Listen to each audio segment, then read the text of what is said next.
Si tu parles de tes projets à ton entourage, il est possible que tu perdes la motivation de les réaliser. On fait plus facilement confiance aux individus qui ont les yeux marrons qu'à ceux qui ont les yeux bleus. C'est sans doute lié au fait que les individus aux yeux marrons ont une apparence physique plus prononcée.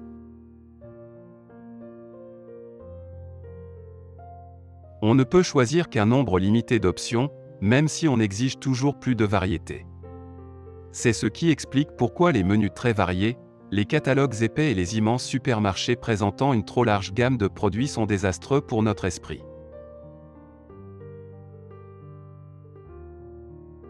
Des scientifiques néerlandais ont sondé 5000 personnes, et ont découvert que les femmes pleuraient en moyenne entre 30 et 64 fois par an, contre 6 à 17 fois par an pour les hommes.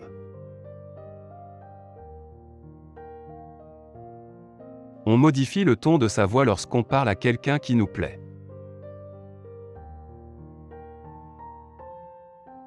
Les études ont confirmé que certains individus naissent avec des aptitudes en mathématiques que d'autres ne possèdent pas. Certaines personnes sont génétiquement propices au pessimisme, elles perçoivent les choses négatives plus clairement que le reste. Le manque d'amis peut être aussi dangereux que le tabagisme. Les scientifiques ont découvert une corrélation entre la solitude et le niveau de coagulation des protéines, qui peut causer une crise cardiaque ou une attaque cérébrale. Pour la plupart des femmes, l'attirance pour les hommes dépend à 70% de leurs efforts.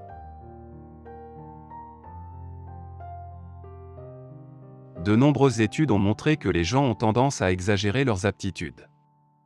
Un exemple typique, la plupart des automobilistes pensent conduire mieux que la moyenne.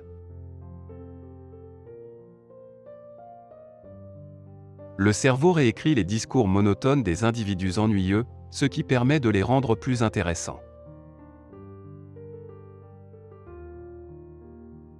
Les scientifiques font de plus en plus attention à la relation entre le sarcasme et l'intelligence. Il a été prouvé récemment que le sarcasme permettait de développer des aptitudes créatrices.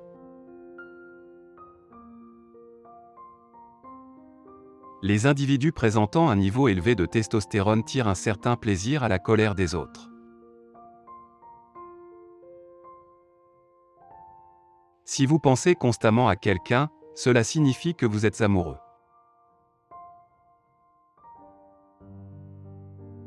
Mais d'un autre côté, l'optimisme peut s'apprendre.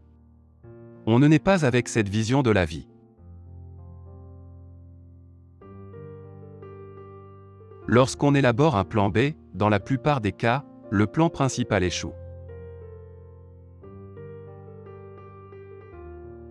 Le mécanisme qui s'active dans le cerveau humain lorsqu'on écoute sa chanson préférée est similaire à celui qui est associé à la consommation de drogue.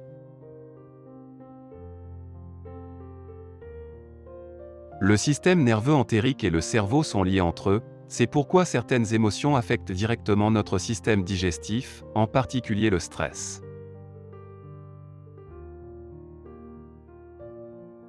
La nourriture que l'on n'a pas préparée soi-même nous paraît plus savoureuse. Durant la préparation des plats, une saturation de leur goût et de leurs odeurs apparaît, et cela nous donne l'impression d'être à moitié rassasié.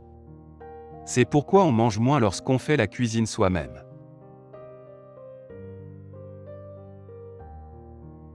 Chanter diminue la sensation d'anxiété et d'inquiétude, et aide à lutter contre la dépression. Lorsque tu essaies de te souvenir d'un événement passé, tu ne te remémores que du dernier épisode, et non de sa globalité. Les aveugles de naissance ne peuvent pas être schizophréniques.